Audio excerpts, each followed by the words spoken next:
What's for dinner?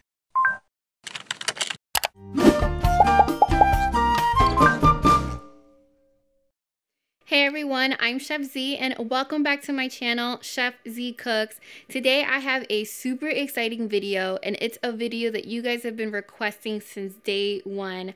I'm going to be showing you how to make flan. Now let me tell you guys something. There's 1,000,001 ways of making flan and there's also 1,000,001 ways of messing flan up. So I definitely want you guys to stay tuned until the very end of the video because I will be sharing all of my tips and tricks to getting that perfect silky smooth flan, which you definitely won't want to miss. Let's go ahead and get started. Making flan is fairly easy and it also doesn't require that many ingredients. So first things first, we want to preheat our oven to 325 degrees Fahrenheit. And when making flan, it actually bakes in a bain-marie. So we're going to take our baking pan, add some water, and have that warming up as the oven comes up to temperature. We're now going to make our caramel, so we're going to take the sugar and we're going to add about 2 or 3 tablespoons to the sugar and we're going to let it caramelize. Now, here's the tricky part. You do not, and I repeat, you do not want to mix the sugar and the water together. You don't want to stir it. You want it to caramelize on its own, and once it begins to change color, that's when you want to very gently take your pan and swoosh it around just to make sure that it caramelizes evenly. Now it's up to you how dark and rich you like your caramel. I like it to be an amber color, and once it reaches the color that I like, I move very quickly and I add the hot caramel to my cake pan. And you want to be really careful because caramel is very, very dangerous. So I make sure to glaze my cake pan, paying special attention to glaze the sides because this is definitely going to come in handy. Now, when I say you have to move quickly, I really mean quickly, and you want to make sure not to burn yourself. Again, guys, I cannot stress that. And the sugar will self-level. Now, as you can see, my cake pan got a little hot, so I just moved that to the side. And now we're going to start making the custard for the flan. So I'm going to take the eggs and I'm going to gently whisk it. I definitely don't want to beat too much air into it because I want to make sure that my flan comes out really nice and silky smooth. So once I finish whisking the eggs, I'm going to go ahead and I'm going to add some sweet condensed milk, which is going to give our flan some beautiful flavor and awesome sweetness. Now, after we finish adding the sweet condensed milk, we're just going to add a tiny pinch of salt. Now you're probably wondering, what is salt doing in this recipe? And anytime you're making something sweet, it's a good idea to add some salt because it will balance out the sugar. So we're going to whisk that together until it's well combined, and afterwards we're going to go ahead and we're going to add the rest of the milk. Now I know you're probably wondering why I'm whisking it and not adding it in a blender, and again, if you're used to making it in a blender, go ahead and do so. Like I mentioned before, I like to keep the amount of air that I whisk into the custard to a minimum. So once we've added the milk, I'm going to go ahead and add some vanilla extract, and feel free to add a little extra vanilla extract because this is also going to give your flan some awesome flavor. I personally like a flan that's high in vanilla. So once we finish mixing the flan mixture, we're going to go ahead and strain it. Now, this is a step that takes all of 2 minutes but makes a huge difference. Because I've lightly whisked our custard, there's going to be a few little egg white bits that didn't fully incorporate into it. And I like to strain those out just so that the flan comes out perfect. As you can see here, those are the few egg white bits that didn't get mixed in, so I'm just going to toss that over to the side.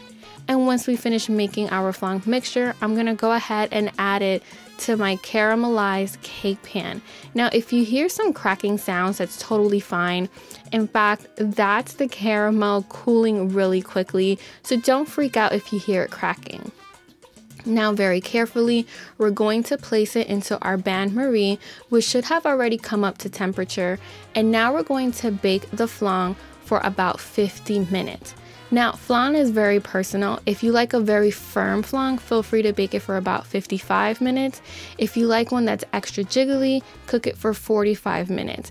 Now, when the flan comes out of the oven, it's definitely supposed to be a little jiggly, and you want to let it cool completely and come to room temperature before we flip it. Now, here's my trick for flipping the flan. Because we caramelize the sides of the cake pan, that's actually going to act as a non-stick barrier.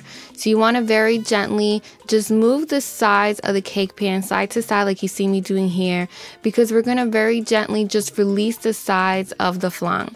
Now you know the flan has completely released when it's essentially dancing in the cake pan just like you see here. So you want to take a big plate with sides so it holds the caramel, and in 1, 2, 3 we're going to go ahead and flip the flan and reveal the beauty with the caramel. So as you can see, making flan is not all that hard. You just want to have a ton of confidence. And if you follow all of my tips and tricks, you'll definitely get a flan that's really nice, silky, and smooth. So until next week, I'm Chef Z y buen provecho. Hey guys, here are my quick tips to help you get the perfect flan each and every single time.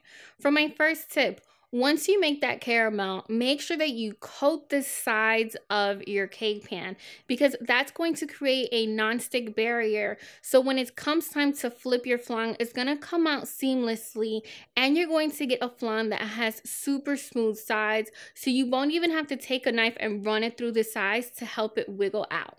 For my second tip, gently whisk your flan mixture. Now I know this may come as a little bit of a surprise, because a very popular way of actually making flan is to blend everything in a blender, which is not wrong. And if that's how you like to do it, then go ahead. It's just not my personal preference, and that's because I like a flan that's super silky smooth, and the way to do that is to actually gently whisk it, because you want to avoid adding too much air. When you whisk too much air in something that has a lot of sugar, like our flan mixture, it tends to foam up, and now we're getting away from that silky smooth texture, which is why I like to gently whisk it by hand. And speaking of gently whisking, for my third tip, you want to pass your flan custard mixture through a sieve. Now, straining the mixture is going to catch all of those little egg white bits that didn't fully mix into the batter, and that's totally fine, because at the end of the day, we want a flan, again, that is super silky smooth. So doing the little extra step that literally takes all of 2 minutes is going to give you the perfect flan.